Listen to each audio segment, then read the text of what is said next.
purchasing an automobile. Oh, I want a convertible. Yes, I want that red one. Please, please, please. I absolutely need that one, that red one. Please, please.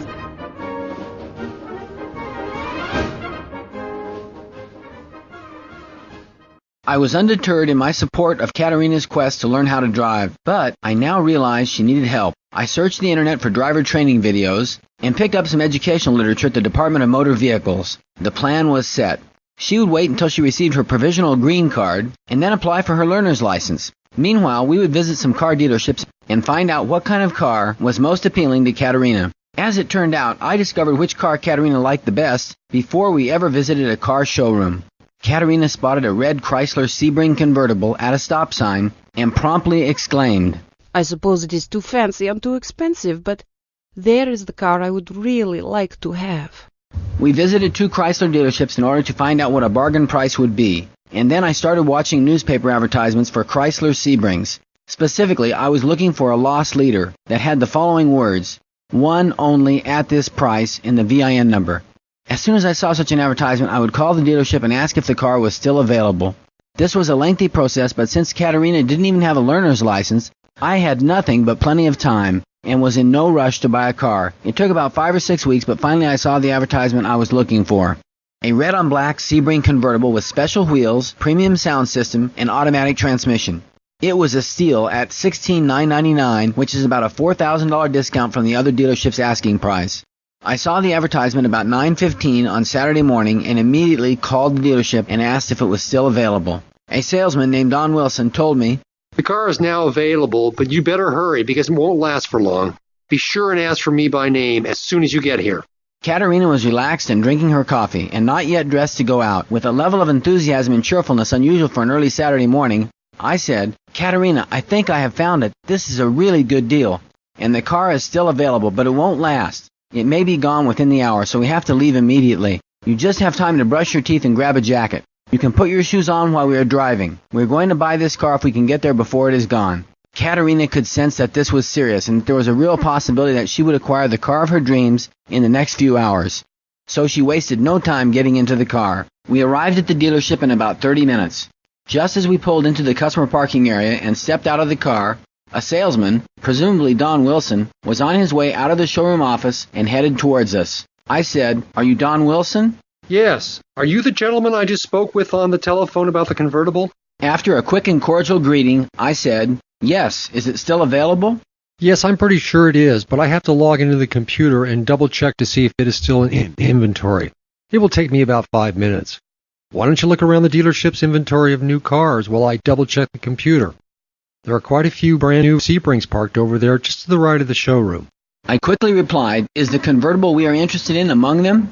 Don gave my question short shrift, and as if it wasn't very important, but very politely said, I'm not sure. Why don't you have a look? I will be with you in a few minutes.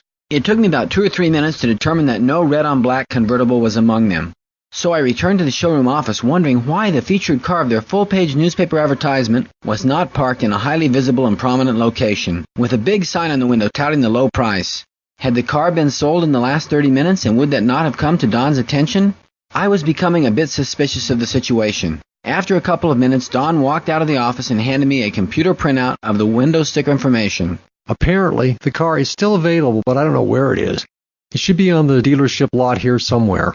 We made a quick reconnaissance of the dealership's inventory of new cars, and Don checked in the service area and asked around to see if the car was being washed or test-driven. But the car was nowhere to be found. Then Don smiled broadly, as if he'd just figured it out. I know where the car must be. It must be stored in our off-site inventory yard. It's about 3 miles from here. I'll take you there in the dealership's shuttle van. This struck me as being rather odd that the featured car would be stored off-site in an inventory yard which was inaccessible to the typical walk-in customer. But at this point I wanted to follow the trail to the end wherever it would lead. After a short 5-minute ride, we arrived at the largest collection of new cars I had ever seen. They were housed behind a chain-link fence that was 10 feet high with another 2 feet of coiled barbed wire at the top. There were literally acres and acres of new cars. After fumbling with no less than 6 heavy-duty padlocks, Don finally figured out which ones applied to his dealership and opened the gates. We found ourselves walking in a veritable sea of new cars, and Katerina's eyes were bulging with amazement and joy. Now she knew for sure she had arrived in the land of good and plenty. This must be an optical illusion. No wonder everybody in America has a car. I don't believe my eyes. She was not alone. I was also stunned by the vast amount of new cars. The selection was seemingly unlimited. There were not just one or two Sebring convertibles, as there were at most of the dealerships, but 3 or 4 rows of them, and in every trim and in every imaginable color. Katerina and I began looking for a red-on-black convertible. In a few minutes we found 2 of them and called Don to check the VIN numbers. Unfortunately, neither car had the matching VIN number. Don looked very disappointed. Well, since we are here, you may as well look around and see if there is something you like. Don noticed that Katerina was looking at a crimson red Sebring, limited edition, fully loaded with a sticker price which was more than double that of the mysteriously missing featured car, and quickly asked her if she would like to give it a test drive. However, Don was disheartened when Katerina responded. Well, Don, do you think my international driver's license would be sufficient? Don quickly glanced at me for reassurance. I did not nod in agreement, and he picked up the clue and asked Katerina, Have you ever driven a car in this country? Dawn was completely deflated when she admitted she had never driven a car in the United States. She conveniently forgot to mention her brief encounter with the curb at the IMAX theater parking lot. From that point on, Dawn politely ignored Katerina and began to concentrate solely on me. I told him I was amazed by the wide selection, but I was only interested in the featured car, and absolutely nothing else interested me even in the slightest. What I didn't tell him was that I was amazed that he couldn't locate their featured car, a car I expected to see on the showroom floor under bright lights, surrounded by throngs of customers and eager sales personnel. Don concluded that the featured car was not in the inventory yard and must be back at the dealership after all. We set out in the dealership shuttle van for our return drive to the dealership showroom office. By the time we arrived back at the dealership, we had wasted a full hour since our original arrival. Don said, Either the car is here and available for purchase, or there has been an error in the computer and it's already been sold. The computer hasn't reflected a sales transaction. I'll check it again. Don left and returned about 5 minutes later and then said, The car definitely shows up in the computer as being available for purchase. Let me ask around and see if anyone's seen it. Don returned in a few minutes and finally had some good news. It was last seen parked in a row of cars behind our service bay. It's a long way, about a half a mile. We'll have to take the dealership golf cart to get there. I'll be back with the cart in a minute. While Don was retrieving the golf cart, I told Katerina, This is crazy. Why would they hide the featured car half a mile away from the showroom in a place only accessible by golf cart? Katerina smiled and said, It is simple. They don't want you to get the car. It happens in Russia all the time. They put the ground beef on the shelf you can see and hide the prime rib in the back. Believe me, Jonathan, if that convertible is going to be sold for a good price, it is going to go to an important person who can return the favor to the owner of this dealership. Most likely a politician's relative will get the car. I know how this works. You are wasting your time. They will never show you that car.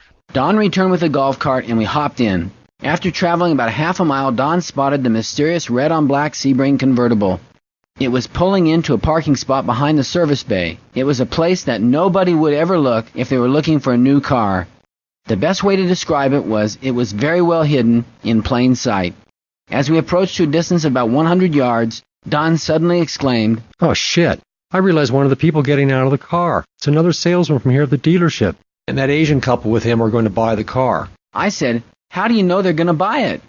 Don replied in an honest voice, but also as if he was holding something back. I've worked at this dealership a long time, and I know how things work around here.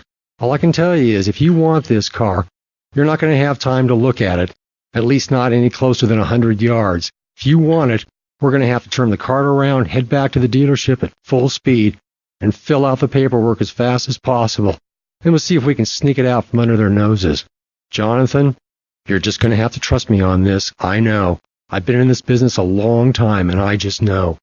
The look written all over Katerina's face was clearly, I told you so. But the words coming out of her mouth revealed the fact she really wanted that car. Oh, that looks pretty good. Can't we just drive by a little closer? I cannot see it very well from 100 yards away. No, they probably haven't noticed us yet. If they have, they cannot tell that we're interested in the car. But if we go over there, then they'll know and you'll have showed your hand. I'm sorry to have to tell you this, but you better make your decision right now. I didn't know what kind of a game Don was playing, but I remembered that Don had provided me with a printout of the window sticker information for that car, and I was ready to call his bluff. I said, "Okay, Don, turn the golf cart around, take us to the sales office. I'm ready to fill out the paperwork." But a flabbergasted Katerina, smelling foul play and thinking her one and only chance to get a new car was in grave risk, blurted out, Jonathan, don't do it. Let's buy the car somewhere else. This seems like some kind of a trick. It doesn't seem right that we cannot be allowed to see the car. At least you get to see what you are buying in Russia. I told Katerina, "Don't worry, I've seen the window sticker and we will get a chance to see the car later before we leave the dealership." At the time, I didn't know what was going on, but I decided to play the cards I had been dealt, because right then I felt like I had a pretty good hand. When we got to the showroom office, we took a seat at Don's desk, which was in an open area next to the showroom floor. It took about 10 minutes to fill out the paperwork. The price was $16,999 as advertised. Don collected the paperwork and said, I'll have to take this and get it signed off by our credit manager and our general manager. Hope this thing flies. But he said it as if he did not expect it to be approved. 15 minutes later, we heard Don arguing about something, and 30 minutes later, he returned with a dejected and forced smile. I'm sorry to have to tell you, we cannot sell you the car. In an annoyed voice, I quickly responded, "Why not?" Don hesitated noticeably for a few seconds as he searched for some other way to phrase what he knew was going to be a very, very weak and implausible answer, and then, lacking a better way to say it, he sheepishly said, Well, you see, there's a policy here at Daimler Chrysler that requires that all cars that are sold, except for fleet sales, must be preceded by a test drive. I responded, "No problem. I've test-driven the car at other dealerships, and if need be, I'd be happy to test-drive this car now." Once again, Don very sheepishly replied, You cannot test drive this car because that other couple we saw have taken it back out for another test drive. It's not available for a test drive. I demanded to speak to the general manager, a demand which was greeted by a wide smile from Don. By the time he returned with the general manager, he was no longer smiling. The general manager tried to argue that the Asian couple was going to be given the opportunity to buy the car because they arrived first, an argument which he could soon see he was going to lose. I asked, "Have they made a written offer for the car? And when did they arrive at the dealership this morning?" The general manager, now realizing I was not going to give up easily, concealed his growing annoyance and politely asked, So, Jonathan, what is your profession? And I replied, "Vice President at Merrill Lynch." As I spoke those words, Katerina gave my hand a gentle squeeze of approval and smiled ever so slightly. The general manager, now relieved to know that I wasn't an attorney, but still sensing that I knew what I was doing, said, How are you going to pay for this car? I said, "However you want," and he replied, We need to have you let us originate an auto loan for you. We have to make some money on this deal somewhere. Breathing a great sigh of relief, I said, "As long as your rates are competitive, we have a deal." The general manager then glared at Don and reluctantly said, Okay, Wilson, then you have a deal. As soon as the Asian couple returns with the car, have McAtee pull the car around to the new prep area, and that will be his test drive. As it turned out, the Asian couple had returned and parked the car only about 10 feet from the new car prep area. So I started the car, released the parking brake, and performed the all-important test drive by letting the car roll forward about 10 feet. Katerina was in the ladies' room while I performed the mandatory test drive and had never seen the car up close. Before she returned from the ladies' room, the car had already been whisked away and was being prepped, vacuumed, and washed, and having its wheels polished. I went back into the customer lounge, found a food machine, and had coffee and snacks and waited for Katerina. Katerina came back from the ladies' room wondering if I was the relative of a politician or a high-ranking bureaucrat, or a more important person than she realized. But I was only able to bask in the glory of my newfound powers for a few very, very brief moments before Katerina became totally absorbed with her new car, which looked absolutely gorgeous. Don demonstrated how to operate the convertible top. It was a perfectly sunny California day. I drove the car home with the top open while Katerina was in the passenger seat, emitting various screams and squeals of joy, some of which were very loud and ear-piercing. Every time a pedestrian or passenger glanced or smiled in the direction of the car, Katerina responded with squeals of joy and proudly proclaimed, To get a car like this in Russia is impossible. It would be the same thing as getting a helicopter. Out of the question. I cannot wait to tell my friends.